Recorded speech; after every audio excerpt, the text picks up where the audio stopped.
இலங்கையின் பொது போக்குவரத்து சேவை பல தசாப்தங்களாக மக்கள் எதிர்கொண்ட மிகப்பெரிய சவால்களில் ஒன்றாக இருந்து வந்தது.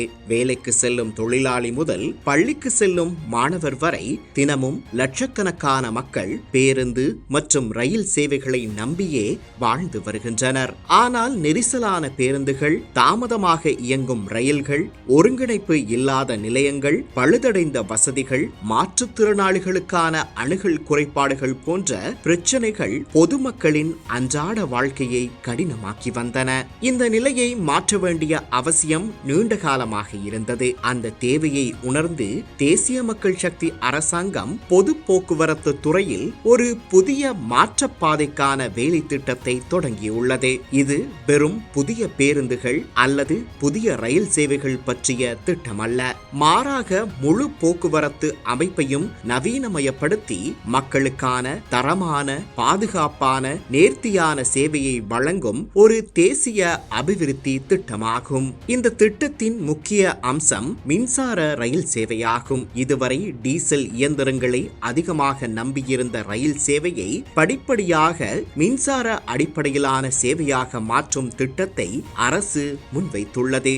இது வெறும் தொழில்நுட்ப மாற்றம் மட்டுமல்ல, நீண்ட காலத்தில் எரிபொருள் செலவை குறைக்கும், சுற்றுச்சூழல் பாதிப்பை கட்டுப்படுத்தும், மேலும் வேகமான மற்றும் நேர்த்தியான சேவையை மக்களுக்கு வழங்கும் ஒரு பெரிய முன்னேற்றமாகும். நகர்ப்புறங்களில் அதிகமான மக்கள் பயன்படுத்தும் ரயில் சேவையை மேம்படுத்துவது நாட்டின் பொருளாதாரத்திற்கும் நேரடியாக உதவும். அடுத்ததாக பல்முக போக்குவரத்து மையங்கள் எனப்படும் மல்டிமோடல் டிரான்ஸ்போர்ட் சென்டர்ஸ் அமைப்பது மிக முக்கியமான திட்டமாகும். தற்போது ஒரு பயணி ரயிலில் இருந்து இறங்கி பேருந்தை பிடிக்க பல தூரம் நடக்க வேண்டிய நிலை உள்ளது. சில நேரங்களில் பேருந்து நிலையம், ரயில் நிலையம், டாக்ஸி சேவை ஆகியவை ஒன்றுக்கொன்று தொடர்பில்லாமல் இருப்பதால் மக்கள் பெரும் சிரமத்தை சந்திக்கின்றனர். இந்த பிரச்சனைக்கு தீர்வாக ஒரே இடத்தில் ரயில், பேருந்து, டாக்ஸி, விரைவு போக்குவரத்து சேவைகள் அனைத்தும் இணையும் மையங்களை அரசு உருவாக்குகிறது. 2029 ஆண்டுக்குள் நாடு முழுவதும் 50 பல்முக போக்குவரத்து மையங்களை உருவாக்கும் திட்டம் அறிவிக்கப்பட்டுள்ளது.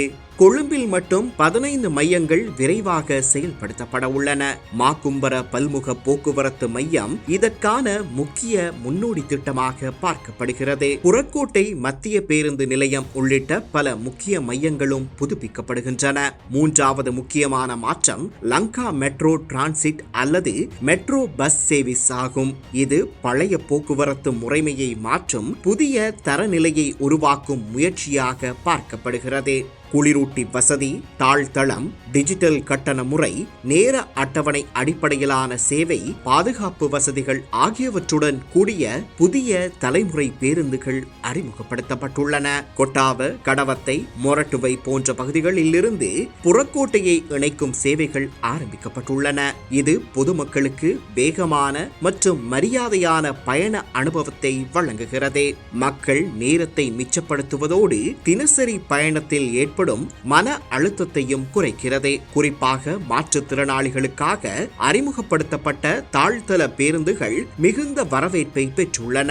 சக்கர நாட்காலி அணுகல், பாதுகாப்பான நுழைவு, வசதியான இருக்கைகள் போன்ற அம்சங்கள் அரசு உண்மையாக மக்கள் மையப்படுத்தப்பட்ட ஆட்சியை முன்னெடுக்கிறது என்பதற்கான அடையாளமாக பார்க்கப்படுகின்றன. இது வெறும் போக்குவரத்து வசதி அல்ல, சமூக நீதி மற்றும் சமத்துவத்தின் வெளிப்பாடாகும். இந்த முழு திட்டத்தின் பின்னணியில் மிக முக்கியமான செய்தி ஒன்று உள்ளது. அது என்னவெனில், மிகப்பெரிய வெளிநாட்டு கடன் திட்டங்கள் இல்லாமலும் சரியான நிர்வாகம், நல்ல திட்டமிடல், ஊழலற்ற செயற்பாடு மற்றும் மக்கள் மையப்படுத்தப்பட்ட அணுகுமுறை இருந்தால் மாற்றம் சாத்தியம் என்பதே ஆகும். தேசிய மக்கள் சக்தி அரசாங்கம் இதை நடைமுறையில் நிரூபிக்க முயல்கிறது.